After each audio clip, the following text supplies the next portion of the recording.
Hello guys. Yan. Nakasan natin. Yan. Good morning.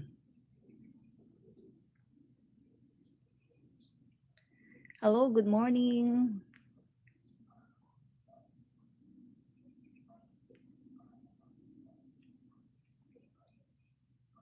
Yan, maaga po ang ating live, no?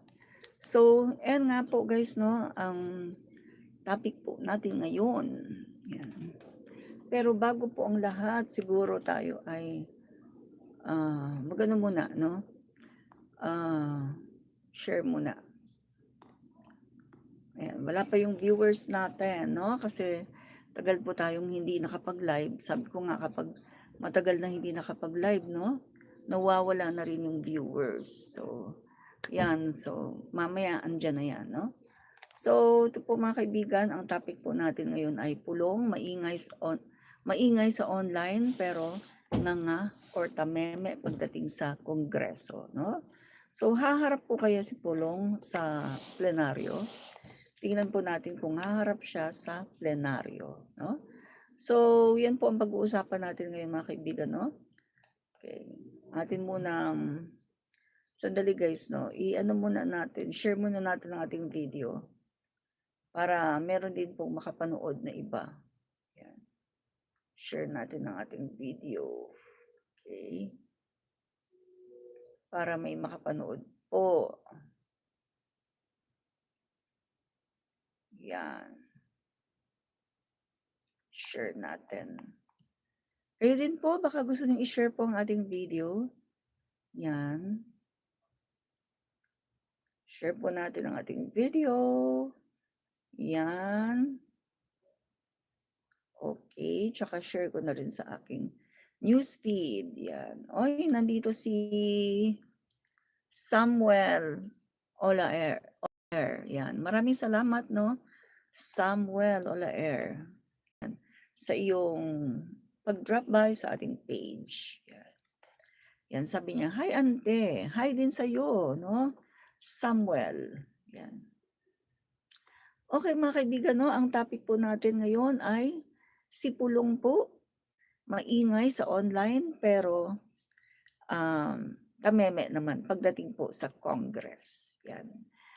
So mga kaibigan, no, eto po kasing si Pulong, guys, no, hindi po siya makikita sa plenaryo na nakikipagdebate, nag-i-interpellate, no, nagtatanggol sa isang bill or sa isang batas na kanyang pinapanindigan. Wala pong ganito, no?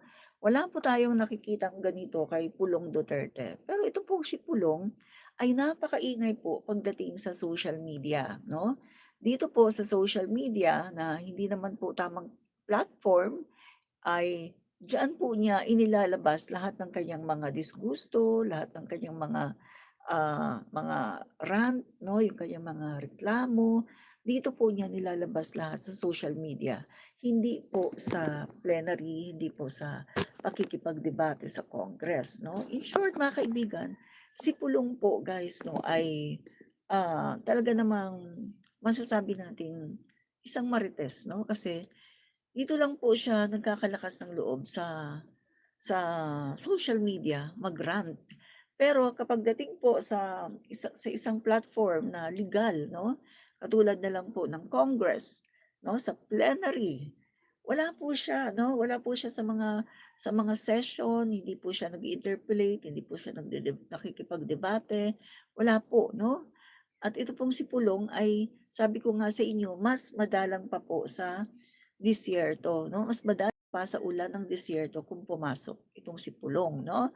So, to cut the story short, mga kaibigan, ito pong si Pulong ay kumukobra lang ng sweldo pero hindi naman gumagawa or hindi naman nagfa-function sa kanyang tunay na trabaho as a congressman, 'di ba?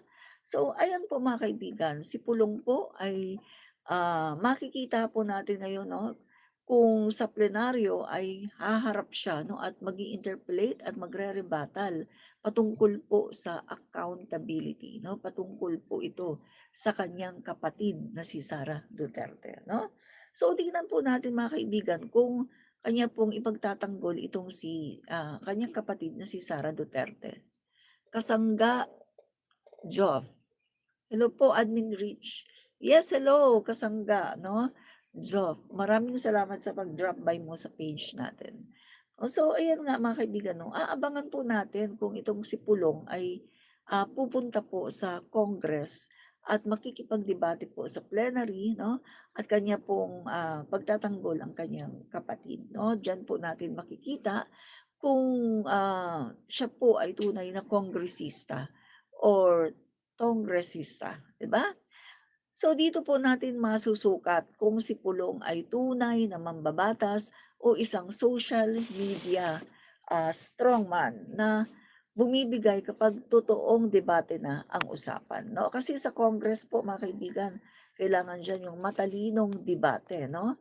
Na hindi ka pwedeng basta-basta na lang na magmumura o kaya maninira ng kapwa, no? Kailangan merong yung rebuttal mo kailangan factual at kailangan ay objective, no?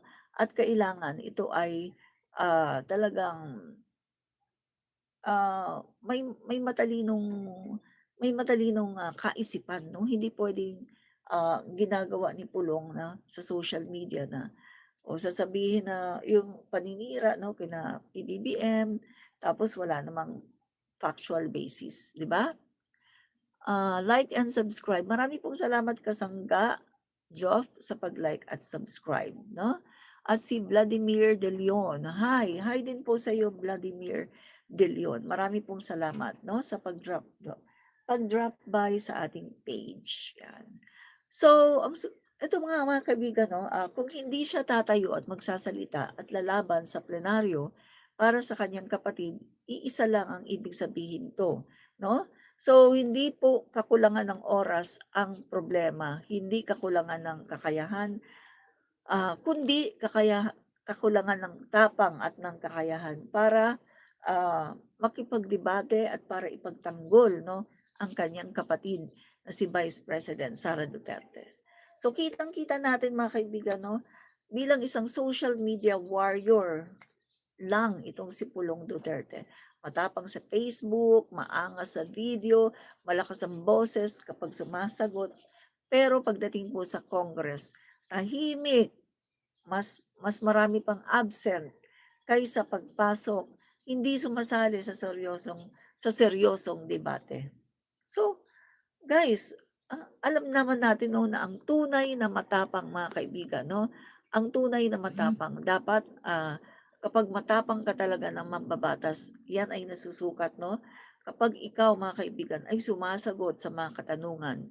Yung kakayahan mo na sumagot sa mga tanong ng kahit sino pa at yung kakayahan mo na magpaliwanag sa mga issue na binabato sa iyo at yung kakayahan mo na tumayo sa gitna ng kritisismo at yung kakayanan mo na ipagtanggol ang iyong prinsipyo at ang iyong pinaninindigan, 'di ba, ng mga batas sa loob ng Kongreso. Pero dito nakikita natin na si Pulong ay mukhang dito lang talaga siya sa social media malakas, 'no? Malakas mag-rant, malakas ang boses, malakas lait. Pero pagdating na po sa plenaryo mga kaibigan, ay wase, tameme na po itong si Pulong Duterte, no? So, ayun nga mga kaibigan, kitang-kita natin ngayon dito mga kaibigan, yung paulit-ulit 'no, na bagsak po itong si Pulong Duterte. Tinitimbang pero kulang 'no, itong si Pulong. At dito mga kaibigan, paulit-ulit na siya ay umiiwas sa issue ng pondo, 'di ba? Kasangga job, let's go po, pasok na work. Marami pong salamat. Ingat po kayo sa pagpasok, 'no? So eto na mga kaibigan, 'no, umiiwas sa issue ng pondo. So kapag tinatanong itong si Pulong at itong mga Duterte kung saan napunta ang pondo, ang sasabihin, "Ay pinopolitika, ay tinatakot lang kami, ay pinag-iinitan lang kami." But the fact mga kaibigan ay meron pong pondo, almost 52 billion na ito po ay inilaan sa kanyang distrito na patungkol po ito sa mga infra projects na 'pag hinahanapan o nasaan napunta 'yan, parang wala namang sagot, 'di ba? So, nasaan napunta ang almost 52 billion na pera?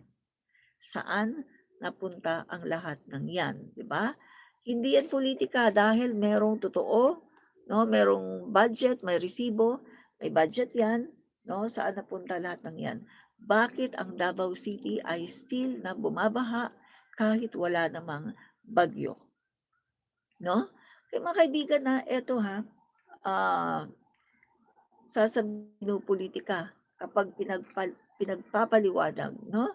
Sasabihin pinopolitika, pinag-iinitan sila at kung ano-ano pa. Pero kung titingnan natin, hindi po sila pinopolitika, hindi po sila pinag-iinitan, 'di ba? Kundi sila po ang namumulitika sa ating pangulo, kay dating Speaker Martin Romualdez, sila po ang namumulitika at nambabato po ng kung ano-ano mga issue na sila din naman ang gumagawa, right?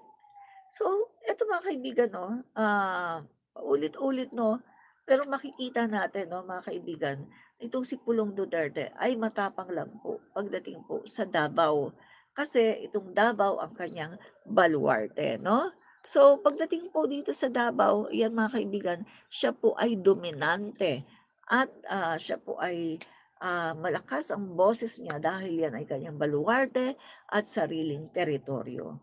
Pero national stage, halos walang presensya, walang impact sa policy debates, walang malinaw na boses sa national issue.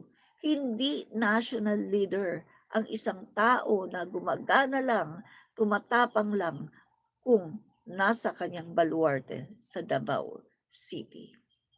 So mga kaibigan 'no, kapag lumalabas na siya sa kanyang comfort zone, doon biglang nawawala ang kanyang boses at hindi na siya matapang, limitado na.